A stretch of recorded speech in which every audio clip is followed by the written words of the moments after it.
Equivocation of Chaos by Katie Chung. Chapter 1. The Birth of Hope. The world screamed murder. Dilapidated buildings were crumbled in the streets. Distant gunfires echoed throughout the vacant city. Clouds of dust shrouded the skies and hid the sun from shedding its light upon the nightmarish scene. People ran from one destroyed building to another, trying to escape the chaos. The streets were soaked with blood. A little girl, clutching a broken doll, stepped from the shadows of a pile of crushed bricks. Tears clouded the girl's eyes. "Mama?" A sudden burst of gunshots, closer this time, answered the girl's cry. Shouts of soldiers rang out several buildings from where the girl stood. "Papa?" The screams of terrified people were followed by a rumble of multiple running footsteps. The girl cried in the middle of the streets, mixing her tears with the blood and sand beneath her feet. All around her, the city fell apart to unglorified ruins. The marching of an army shook the streets. Gulping great breaths of air, the girl clutched her doll closer and wailed even louder. A series of explosions completely eclipsed the sun as a soldier walked up to the little girl. "Are you lost?" The girl hiccuped and nodded. The soldier smiled as he kneeled to face the girl. His elderly features seemed to comfort her. He offered the girl a gloved hand. "Come, child, we will protect you." Cautiously taking the soldier's hand, the girl shrieked as yet another explosion rocked the streets. The soldier picked up the little girl and cradled her in his arms as he ran back to camp. "We will protect you."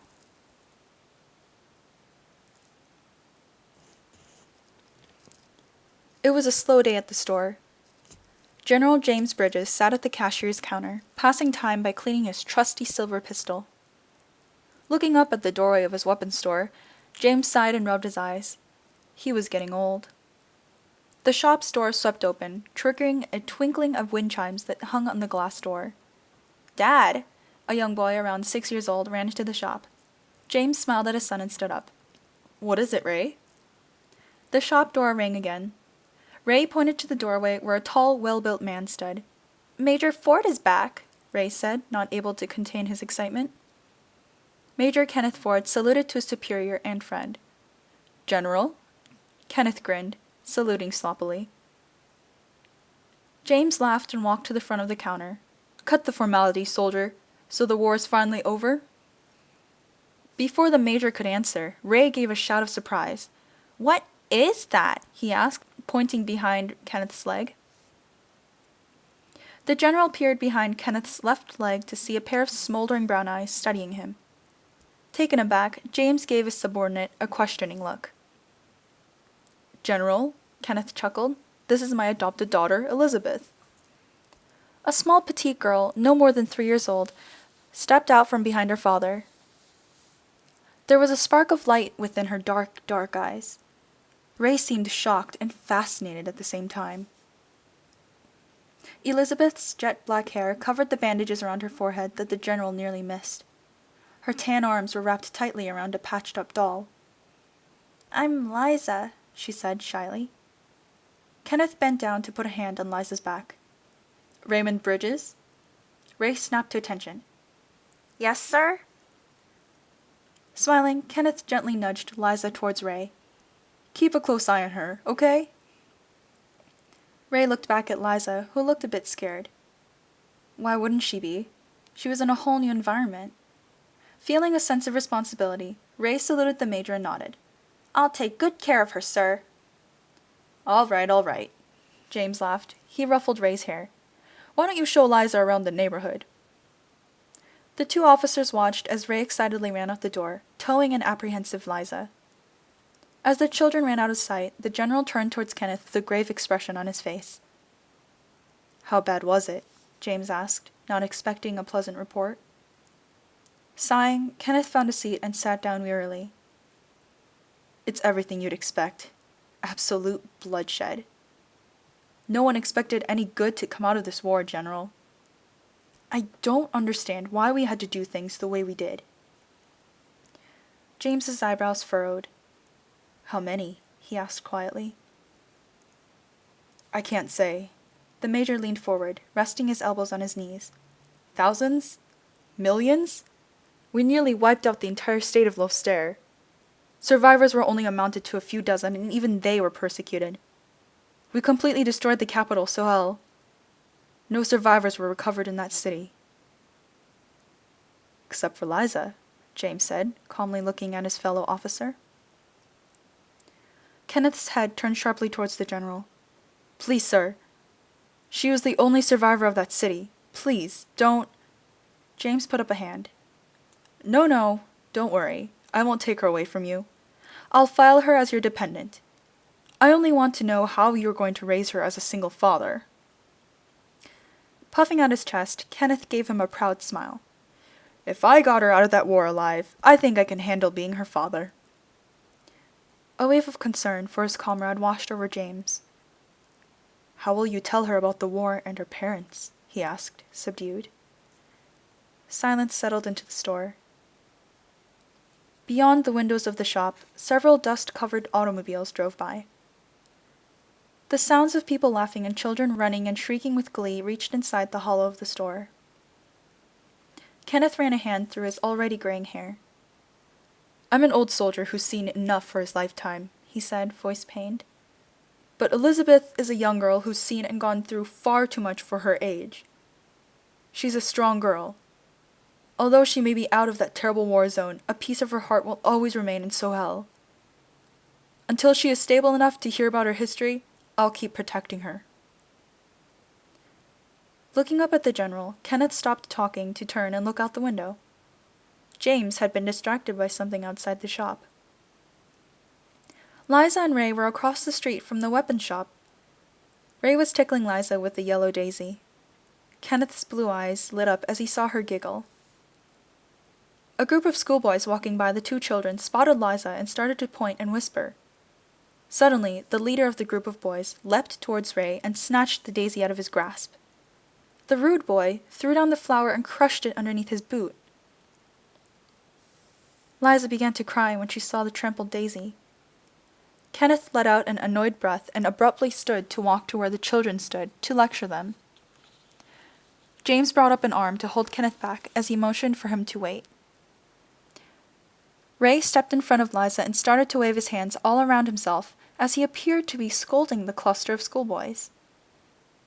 Looking confused and embarrassed, the group of rowdy boys shuffled their feet. Awkwardly, the leader of the pack picked up the trodden daisy and thrust it at Liza.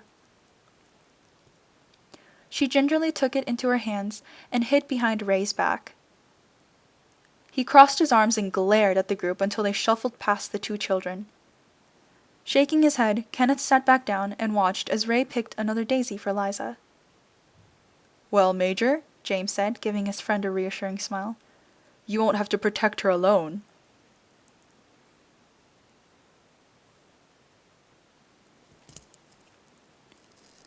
Liza peered around Ray's back and widened her eyes. There were so many colors in this strange new place. Back in Sohel, most of the colors came from the oasis, with lush green palm trees and sparkling blue waters, that were found a few miles from the city. Liza cowered in Ray's shadow as he led her around his town, all the while wishing that she was elsewhere. This place was colder than Sohel, and Liza felt disoriented by all those zooming automobiles that drove through the streets. This was her first time seeing such mechanical beasts. Liza blinked back tears. She missed the comfort of the hot sand in Lostare. I want to go home, she thought, knowing fully well that she couldn't. Every time she closed her eyes, Liza could see the pile of dead bodies lying in the dusty streets. Mama, Papa, I miss you, she thought, a silent prayer. Please be okay. Hey, Liza, Ray said, glancing back at her. Do you want to get some ice cream? She gave him a confused look. Ice cream? Ray stopped in his tracks and turned to gape at Liza. You mean you've never had ice cream? Blinking questioningly up at Ray, Liza shook her head. He was shocked. Where did this girl come from? He thought, taking her small hand in his and walking towards Hal's Ice Cream, his favorite ice cream parlor. Ray could tell Liza wasn't happy and that she wanted to go home. Looking at her sorrowful expression, he wanted to do something nice for her that would make her smile. He'd never seen a Losterian before, much less any person who was an outsider to Amphris. Even though Ray was fascinated by Liza's physical differences, he knew that this was no time for staring and asking curious questions. Reaching Hal's Ice Cream, Ray opened the door and motioned for Liza to walk in. He followed close behind her, trying to convey to her that he was there to protect her. Well, well, well. A short and stout man, dressed in flamboyant colors, lumbered to the front of the store to greet the two children. If it isn't my favorite little customer. Hi, Mr. Hal, Ray laughed as Liza hid behind him. This is my friend, Liza Ford. Well, I'll be. Hal bent down to Liza's little height and smiled at her. Did Major Ford finally get a female companion? Gently nudging Liza forwards, Ray said, She's Major Ford's adopted daughter. Come on, Liza, he won't bite. Clutching her ragged doll fearfully, Liza looked up at Hal's wide face. I'm 3, she stammered, looking down quickly. Upon seeing Liza's black hair and brown eyes, Hal seemed a bit startled to find that she was not a local. Is that so? He reached down and tousled her hair. Say, Ray, you wouldn't happen to know she was from out of state, would you? Ray beamed. Yes, sir, she is. Liza's from Loster. Nodding to himself, Hal stood and gave the children a smile.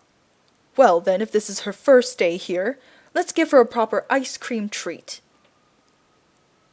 He led the children to a booth in the back of the parlor and motioned for them to take a seat while he walked behind the ice cream display to scoop some of the frozen treat for the children. Bouncing in his seat, Ray clapped his hands and looked at Liza, seated next to him excitedly. Liza, who was curious to see what this ice cream was, managed to smile. As Hal prepared the dessert, Ray looked around the parlor and noticed that the people who had been seated prior to their arrival had begun to stare and whisper loudly. He frowned. What was making these people so antsy? Liza looked around the shop and saw that all the people there had light-colored hair. She peered down at her own black hair and looked up at the other diners. It wasn't like it was Liza's first time seeing lighter-skinned people than herself. Her home had been destroyed by these very people. But somehow being surrounded by these Amphrians in their environment seemed peculiar to her. She noticed that the people of Amphris not only had light-colored hair, but also blue or green eyes. Liza's rosette eyes met a pair of emerald green ones that narrowed as the woman realized she was being watched. Liza quickly averted her eyes and gazed at her doll instead. I wonder if I look strange, Liza pondered, hugging her doll closely. Ray, who was still trying to figure out why the diners were so restless, saw that a man and woman had moved to a different table, putting more distance between themselves and Liza and Ray. Here we go, Hal rumbled, bringing out 2 glass cups of strawberry and chocolate ice cream. This is on me. Please, enjoy it. Ray eyed his ice cream with delight. All of his previous apprehension about the other people in the parlor dissipated as he scooped the cherry off the top of his ice cream. Liza, watching Ray, imitated him and raised the bright red cherry to her mouth and tasted it. Her eyes danced as the juicy flavor of the ripe fruit burst into her mouth. Shoveling a large helping of ice cream into his mouth, Ray motioned for Liza to follow suit. She smiled as she dug her spoon into the side of her strawberry ice cream and brought it to her mouth. At first, Liza tasted the sweetness of the strawberry and closed her eyes with glee. But then the ice cream turned dreadfully salty. Having already put the scoop of ice cream into her mouth, Liza, not wanting to spit it out, swallowed the distasteful treat. Carefully setting down her spoon, Liza looked at Ray, who was eagerly eating his ice cream.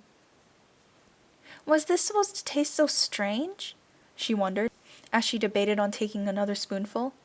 Ray, finally noticing Liza's lack of enthusiasm, turned to her and set his spoon down. What's the matter? He asked, looking at her ice cream. Don't you like it? Liza played with her spoon.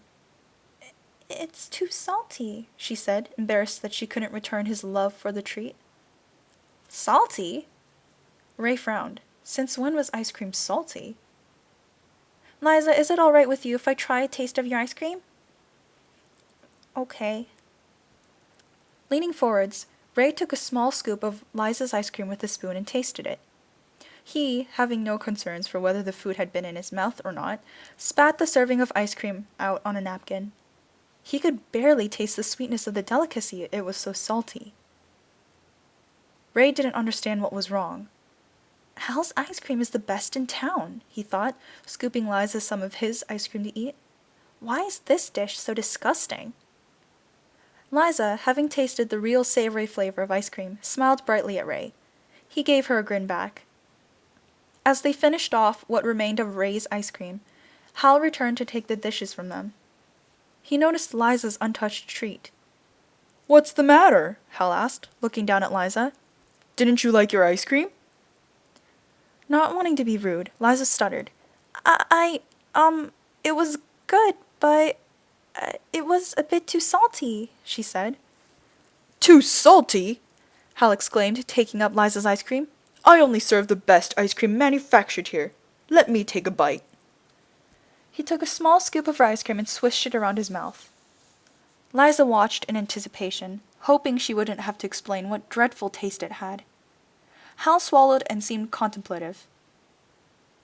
Ray grinned. There was no way that Hal could have made that awful dish. Hal spat a sample of ice cream back into the dish. Well, he said, peering down at Liza, I don't see anything wrong with this ice cream I made for you.